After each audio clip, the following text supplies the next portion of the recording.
네, 이번 주 초반 파월 연준 의장의 발언에 대해서 숨죽이고 있던 미국 증시 어제부터 반등에 성공했는데요.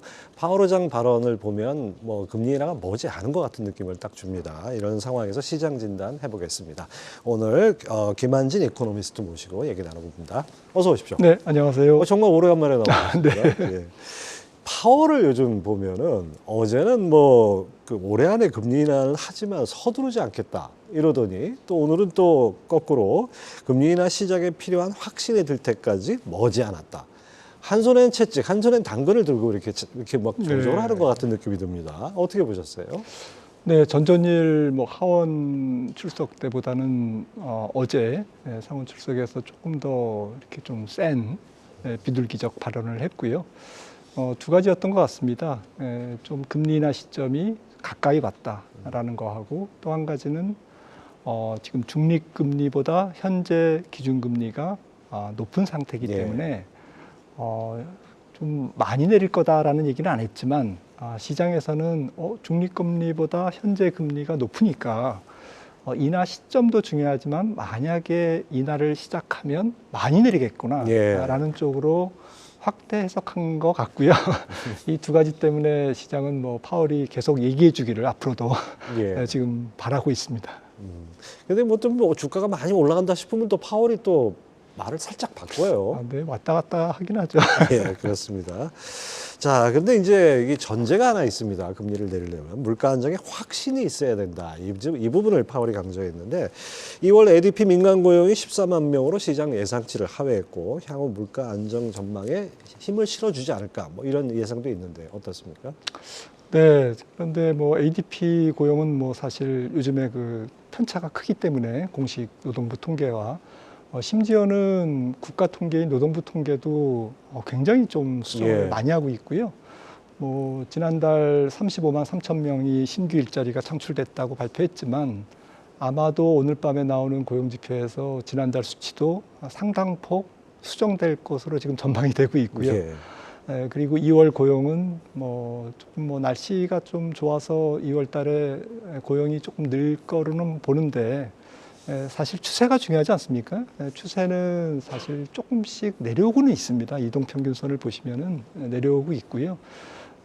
특히 어제 그 신규 실업수당 청구 건수 같은 것을 보시면 아마도 그 근로자들이 미국의 근로자들이 실업을 당했을 때 다시 신규 취업하는 그러한 좀 저항이 있다고 그럴까요? 신규 취업하기가 좀 어려운 상황에 조금씩 봉착하고 있구나라는 것을 느낄 수 있는 데이터들이 좀 여기저기서 나오고 있고요.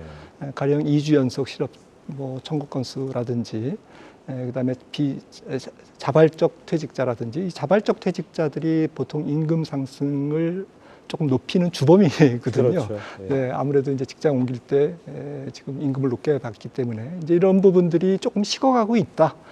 그런데 정리해서 말씀드리면 너무 좋던 것에서 정상적인 수준, 역사적 평균 수준으로 지금 차분하게 왔다 갔다는 하지만 들쭉날쭉하지만 좀 수렴하고 있다. 그래서 고용 지표는 앞으로 계속 조금씩은 낮아질 것 같습니다. 인플레이션 압력이 낮아질 것 같습니다. 네, 우리가 선입견이나 무슨 과잉 기대 다 빼고 파월 의장의 발언을 액면 그대로 볼 때 6월쯤에는 금리를 내릴 거라고 보시는지 그리고 또 내린다면은 언제 얼마나 내릴지 어떻게 보세요? 네, 어제 발언을 액면 그대로 본다 그러면 6월부터 인하가 좀 유력해 보이는데 저는 개인적으로는 6월은 좀 어렵지 않을까 그렇게 생각하는 이유는 근원 PCE 물가가 좀 중요한데 근원 PCE 물가가 이번 다음 주에 이제 CPI도 나오지만 지난달에 근원 PCE가 2.8%인가 그렇게 나왔는데 이게 한 2.5% 아래로 이제 하회해야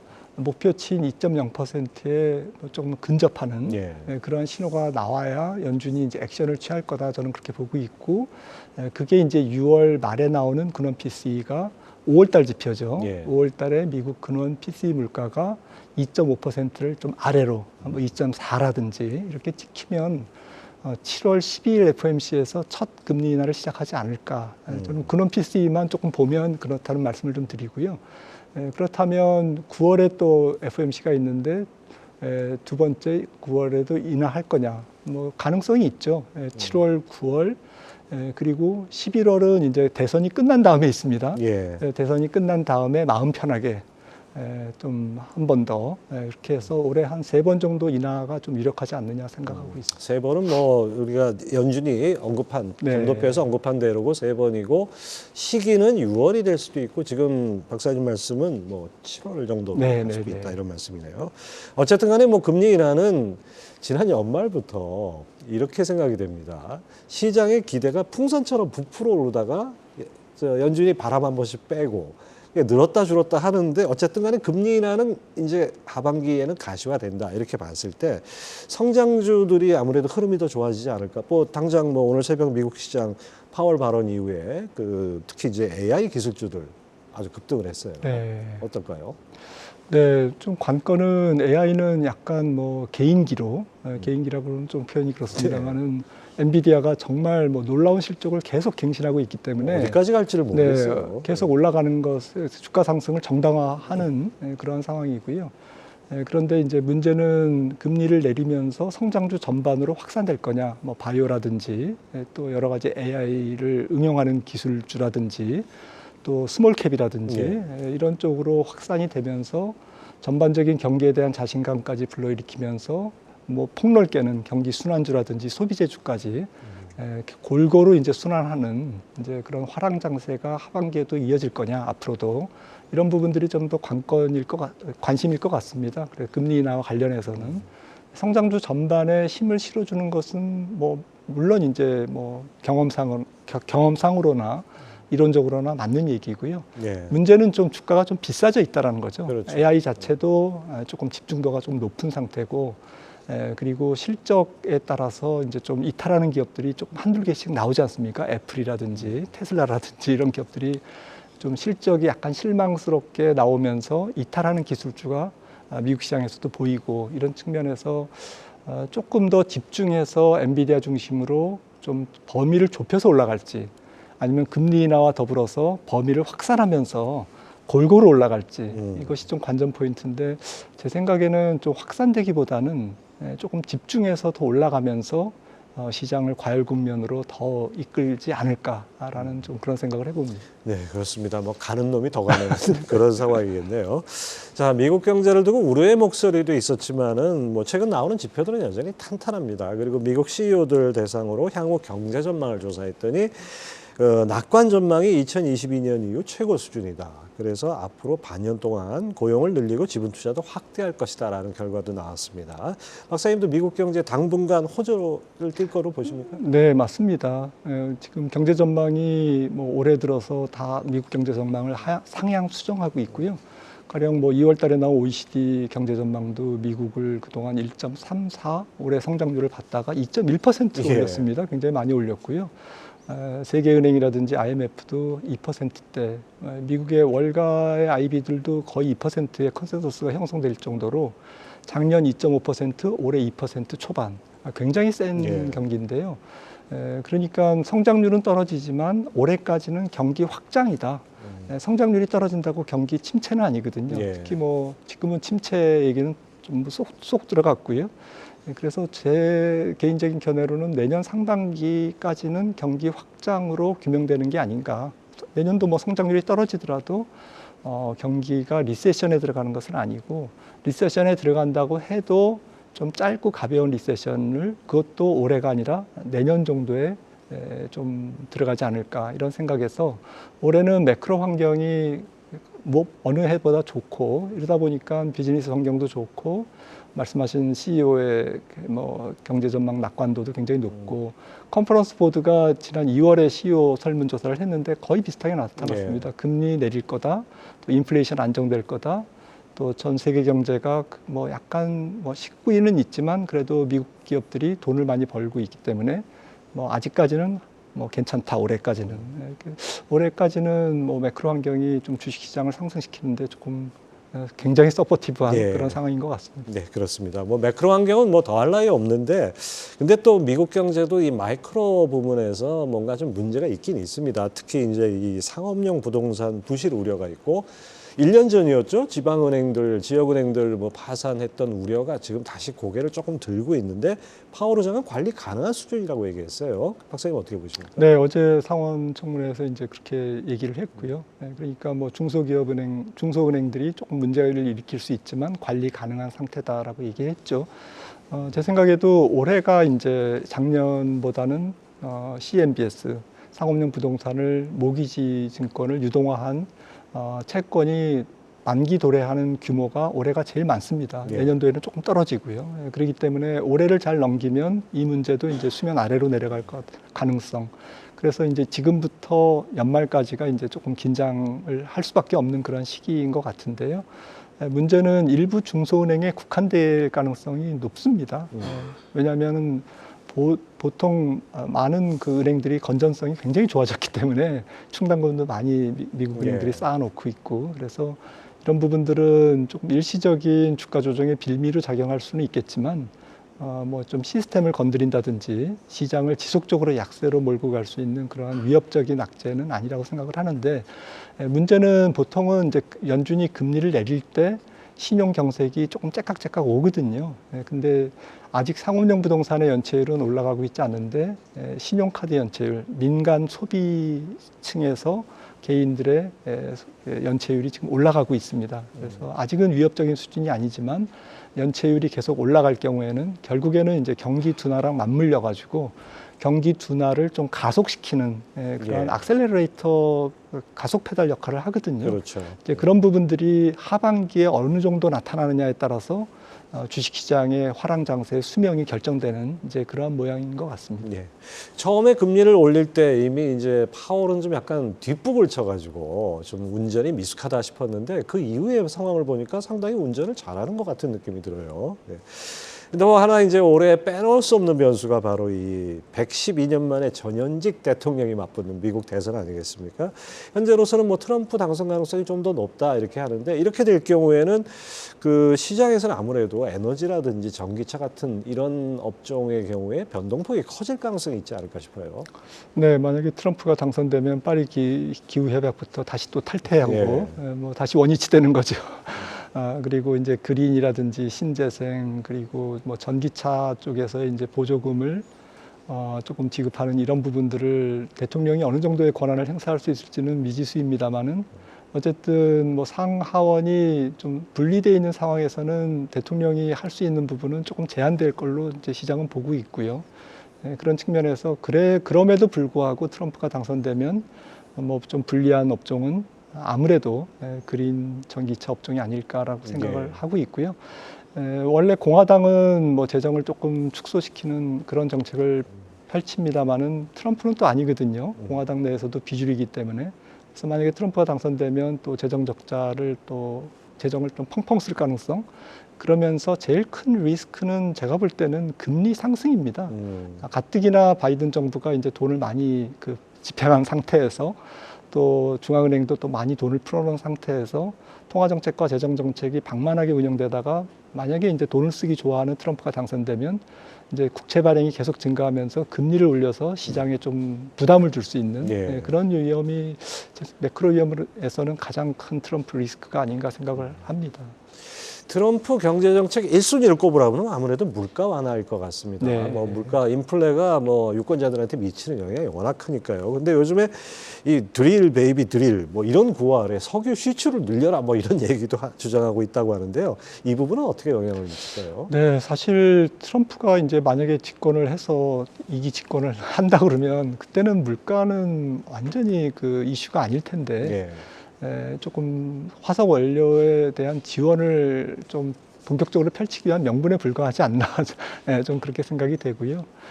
사실 미국 석유 시추업체들의 굉장히 생산성이 많이 개선됐고 추출 기술이 또 원가가 많이 하락했다라고 합니다. 그런 측면에서 조금 트럼프의 이런 친석유 정책이 조금 더 이렇게 또 강화될 경우에는 미국이 더 큰 에너지 강국으로 가면서 미국 전체의 제조업 경쟁력을 더 강화시키는 예. 그런 긍정적인 측면이 있을 것 같습니다. 네, 그렇습니다.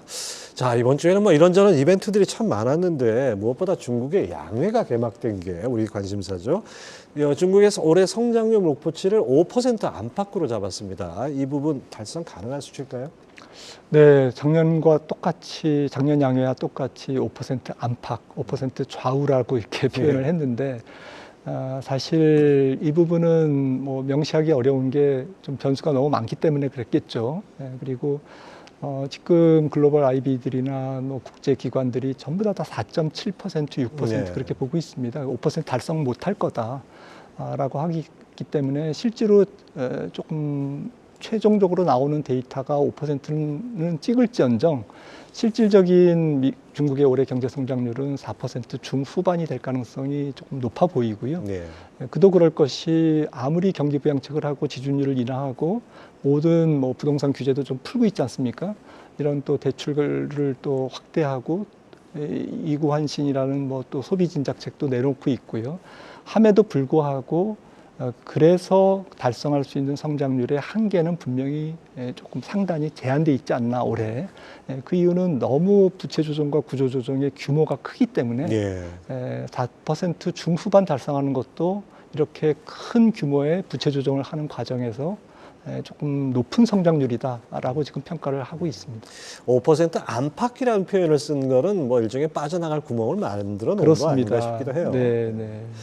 자, 중국이 올해 예산안 중에서 이 과학기술 예산을 전년 대비 10% 늘린다고 합니다. 그리고 리창 총리가 국제 경쟁력을 갖춘 디지털 산업 클러스터 구축을 내세우면서 AI 플러스라는 용어를 처음 사용했어요. 이 부분에서는 역시 이 AI 시대에 미중 간의 이 AI 패권 다툼도 또 격화되지 않을까 싶어요. 네, 그렇습니다. 이번 양회에서 그 중국의 첨단 산업에 대한 육성을 지원하고 정부가 주도할 것이다라고 하는 것은 굉장히 명확하고 강렬하게 시사를 했거든요. 그래서 뭐 지난 양회에서도 마찬가지였습니다만은 올해 특히 중국 경제 성장률이 조금 둔화되는 그 상황에서 과거처럼 조금 구경제 또 비효율성이 높은 그러한 산업에 무작정 지원하기보다는 중국의 미래를 보고 먹거리를 창출하는 이제 그러한 산업, 첨단 산업, 고부가 가치 산업, 중국의 경제 성장률을 앞으로 안정되게 끌고 갈 수 있는 산업 쪽에 좀 더 포커스를 두겠다라는 의지를 분명히 표현해서 아마 중국 정부는 그렇게 표현하면 뭐 거의 그 확실하게 실행하더라고요. 예. 그래서 말씀하셨던 AI 플러스 육성 정책이 올해 좀 굉장히 그 세게 나올 가능성이 있어 보이고요. 아울러서 뭐 도심 항공교통 UAM이라든지 저게도 뭐 일종의 비행기 택시죠. 예. 이런 쪽에도 지금 좀 지원을 강화하겠다. 뭐 2차 전지나 전기차 또 반도체 이런 쪽은 뭐 말할 것도 없고요.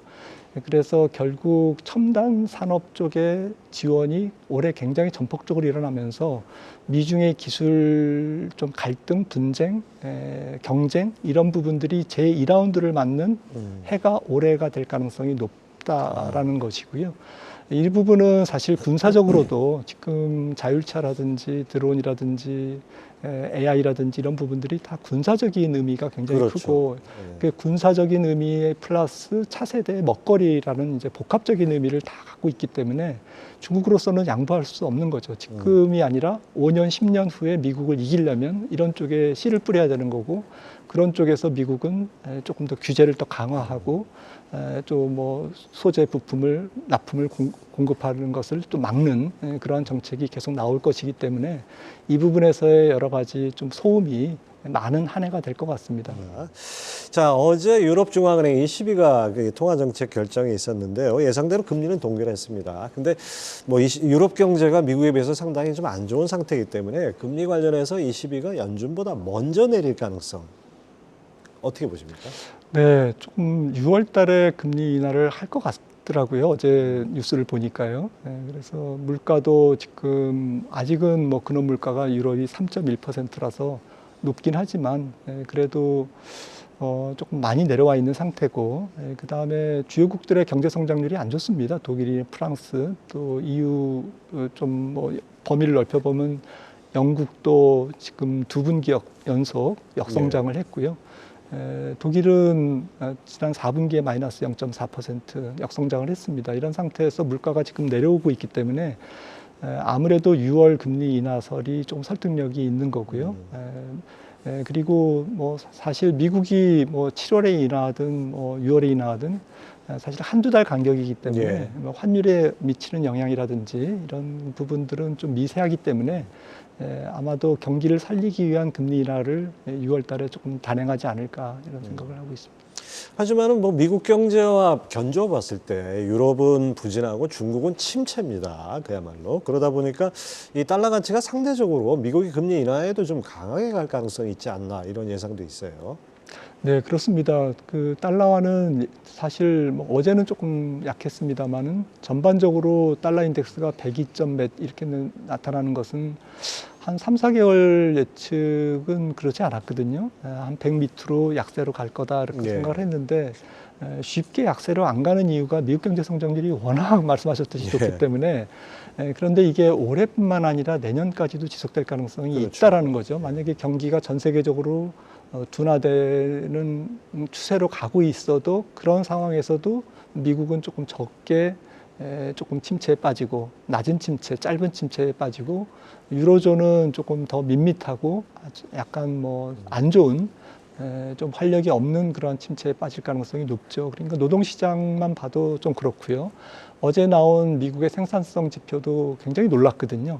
그러니까 알게 모르게 지금 미국은 굉장히 유연한 고용 구조와 타이트한 노동 수급 그리고 높은 생산성 개선 그리고 온쇼어링 전략으로 많은 기업들이 미국에 공장을 짓고 있고 이런 부분들이 조금 미국 경제를 조금 지탱하고 있기 때문에 약간 구조적이라고 봐야 될 것 같고 그런 측면에서 달러도 조금 약세로 약간 약보합으로는 가겠지만 조금 기대한 것만큼 달러가 폭락하거나 아주 큰 폭으로 약세를 가면서 우리나라 원 달러가 뭐 아주 초강세를 보인다든지 이런 것들은 조금씩 지연되는 그런 양상을 보일 것 같습니다. 네, 그렇습니다.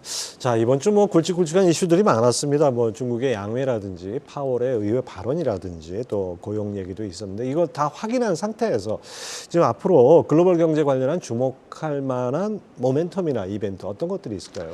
네, 가장 중요한 것은 뭐 지금 당장은 아니지만 하반기로 접근하거나 혹은 하반기로 들어갈수록 지금 앞서 말씀 나눴던 이제 상업용 부동산이라든지 또 각국의 부채 문제, 또 국가 부채가 될 수도 있고 중국은 뭐 기업 부채지만 이런 부분들이 조금 소음을 일으킬 가능성, 그러면서 전체적으로 돈이 잘 안 도는 현상, 또 시장에서 조금 위험이 곳곳에서 좀 증가하는 현상, 우리나라는 뭐 PF라든지 이런 것들이 되겠죠.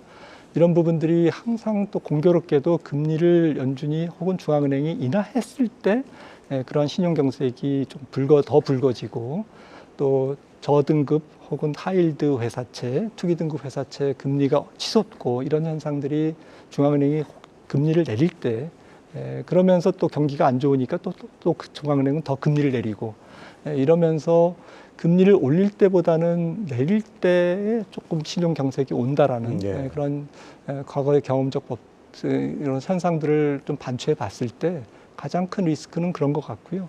마켓 입장에서는 사실은 기업 실적이 좀 더 중요할 것 같습니다. 현재 멀티플 PR이 올라와 있기 때문에 사실 뭐 엔비디아가 실망을 준다든지 뭐 지금 애플이나 테슬라가 실적을 약간 실망스럽게 발표하거나 뭐 매출이 준다든지 뭐 시장 점유율이 준다든지 이런 뉴스가 나오면서 주가가 조금 조정을 보이듯이 지금부터는 실적과의 싸움이다. 기업 실적이 굉장히 중요하다. 왜냐하면 주가가 올라 있기 때문에 그런 것이고요. 또 앞서도 말씀 나눴듯이 주가가 조금 더 집중해서 올라갈 경우에는 좀 시장의 강세장의 수명이 조금 짧아질 수 있다라는 점, 이제 이런 점들이 좀 유의할 점인 것 같습니다. 그렇죠. 엔비디아 실적이 마냥 계속 좋을 것이냐 이것도 참 중요한 관전 포인트 같습니다. 자, 최근 또 이 비트코인 얘기는 안 할 수가 없는데 비트코인은 관심을 가지면 떨어지는데 관심을 잠시 멈추면 또 사상 최고치 뭐 이런 얘기 자꾸 나와요. 사상 최고치 기록한 이후에 좀 하락하긴 했지만은 더 갈 것이다라는 예상도 있고 또 이제 오히려 하락할 것이다라는 경고도 나오는데 어떻게 보십니까? 네, 미국에서 ETF, 비트코인 ETF를 뭐 승인한 부분은 뭐 시장의 요구도 있었습니다만은 조금 일종의 가치를 인정하는 건 아니지만 교환 수단으로서의 부분적인 인정을 하는 좀 역사적 사건이 아닐까라는 생각을 해보고요. 그런 측면에서 어느 정도는 대안화폐의 기능을 조금씩 찾아가고 있는 그런 상황이기 때문에 좀 완만하게, 물론 이제 단기 변동성은 계속 크겠지만 예. 결국에는 단기 변동성을 이렇게 쭉 선으로 연결해 보면 중장기적으로는 완만하게 상승할 수 있는 대안화폐 중에 하나가 아닐까라는 생각을 해보고 있습니다. 또 하나 이 빼놓을 수 없는 게 이 비트코인 하면 뭐 위험 자산의 대명사격이고 금하면 안전 자산의 뭐 가장 핵심 아니겠습니까? 같이 올라요. 네. 이건 왜 그렇습니까? 네, 비트코인도 그렇고 금도 그렇고 가만히 생각을 해보면 저는 돈이 많이 풀렸기 때문에 위험자산 가격이 많이 오르고 또 위험자산에서 수익률이 나니까 그것을 해지하기 위한 해지 수요도 같이 늘어나는, 그리고 정부 부채가 늘어나니까 특히 달러화에 대한 장기적인 우려 때문에 국부 펀드라든지 각국 연기금들이 금에 대한 수요가 늘어나는 이제 그러한 현상들이 지난 10년 짧게는 팬데믹 이후에 2, 3년간 돈이 너무 많이 풀렸기 때문에 나타나는 파생적 현상이 아닌가 이런 생각을 해보고 있습니다. 네, 그렇습니다.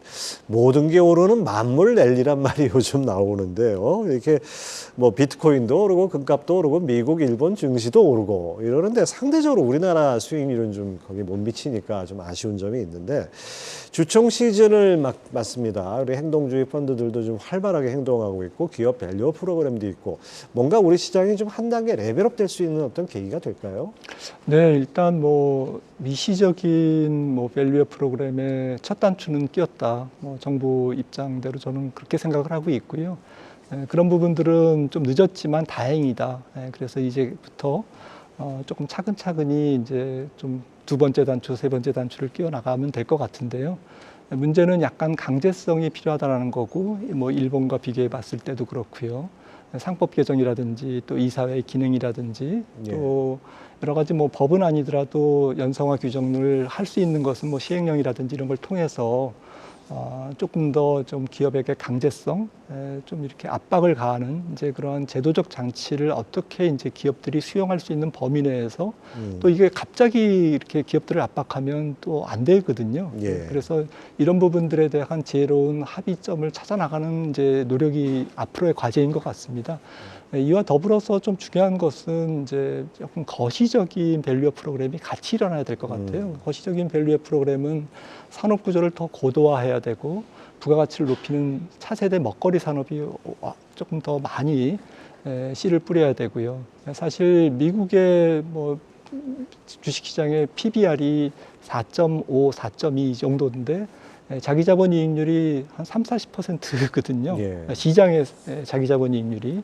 우리나라는 PBR 0.9배, 자기자본이익률이 10% 정도지 않습니까? 이런 부분에서 거시적인 밸류업 프로그램이 같이 동반돼야